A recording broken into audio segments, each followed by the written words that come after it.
So today we're going to discuss a story filled with bad luck and disaster. No, try again.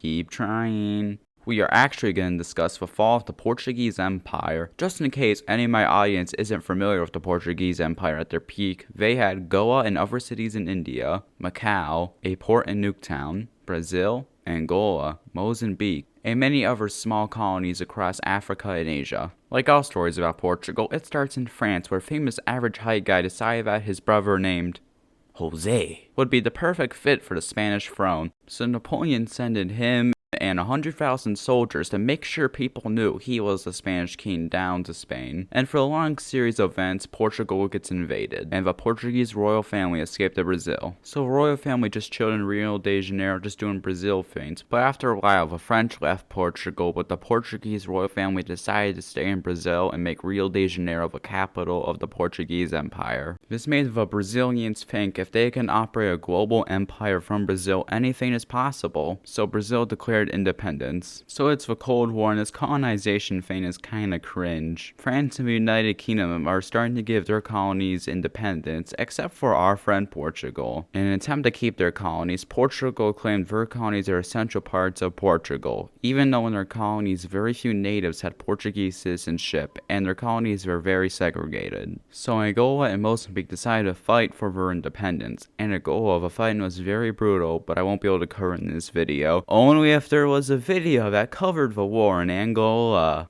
The only ally the Portuguese had was South Africa. The USSR and America worked with each other to give Angola and Mozambique independence. So you know you're messing something up. America and USSR are hoping to see you fail. So after a while, Portugal lost its holdings in Africa, but they still had Goa in India. Wait a minute. So while Portugal was playing Far Cry 2, the Indians were getting mad that the Portuguese still had Goa, which has beaches, so they invaded it. Portugal is occupied with Africa, so they just let India have Goa. So Portugal just lost most of their colonies in the space of a few decades, but they still had Macau. But the Chinese government wanted it back, and the UN was forcing Portugal to give it up. The Portuguese were forced to hand it over, ending the Portuguese Empire. So what can we learn from this video? You can probably take a few lessons from this, like you can't cling to the past or you can't stop change, but I think the most valuable lesson from this video is don't go to Brazil. Bye.